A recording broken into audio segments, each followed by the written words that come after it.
નમસ્કાર મિત્રો, આપ સૌનું હાર્દિક સ્વાગત છે વાયરલ વંટોળમાં।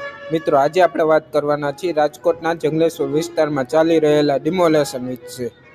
તો મિત્રો, રાજકોટના જંગલેશ્વર વિસ્તારમાં ડિમોલેશનનો આજે બીજો દિવસ થયો છે અને આજે પણ મોટી કાર્યવાહી ચાલુ છે।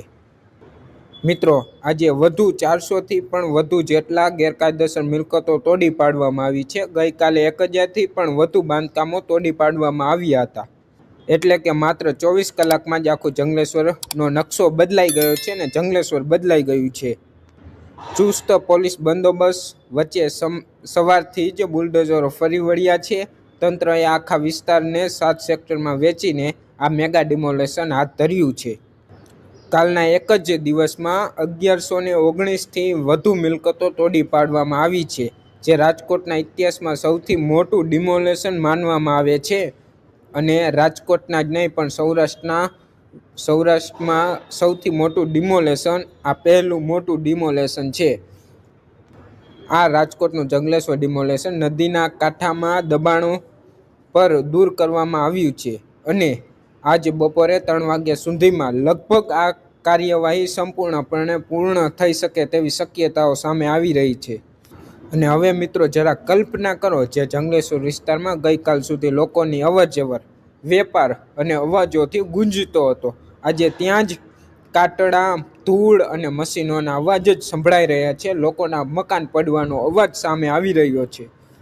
જ્યાં 2 દિવસ પહેલા બાળકો રમતા હતા, જ્યાં લોકોના ઘર હતા, ત્યાં આજે ખાલી મેદાનો જોવા મળી રહ્યા છે ને ઠેર ઠેર મકાનો પડેલા દેખાઈ રહ્યા છે, તૂટેલા। અને મિત્રો, 24 કલાકમાં જંગલેશ્વરનો નકશો જ બદલાઈ ગયો છે। લોકોમાં ક્યાંક ભય તો ક્યાંક લાચારી સ્થિતિ જોવા મળી રહી છે। વર્ષોથી રહેતા લોકો માટે આ દ્રશ્યો ખૂબ જ ભાવનાત્મક અને ભાવુક છે। તેમને આ ઘર છોડવું નહોતું, છતાં પણ ગેરકાયદેસર હોવાથી આ છોડવું પડ્યું આખું જંગલેશ્વર વિસ્તારના લોકોને। પણ સાથે જ તંત્રનો સ્પષ્ટ સંદેશો છે, કાયદા સામે કોઈ ગેરકાયદેસર દબાણ ટકી શકતું નથી।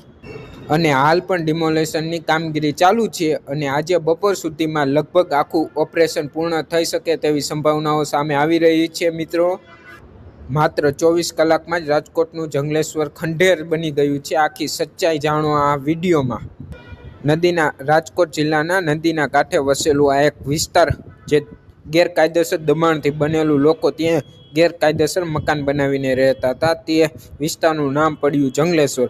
અને આજે સરકાર દ્વારા તે જંગલેશ્વર વિસ્તારનું મેગા ડિમોલેશન કરવામાં આવે છે અને દબાણો દૂર કરવામાં આવી રહ્યા છે, ત્યારે હજારો લોકોના હજારો મકાનો પડી રહ્યા છે। મિત્રો, માહિતી સારી લાગી હોય અને વિડીયો ગમ્યો હોય તો લાઇક, શેર અને સબસ્ક્રાઈબ જરૂરથી કરજો। જય હિન્દ, જય ભારત।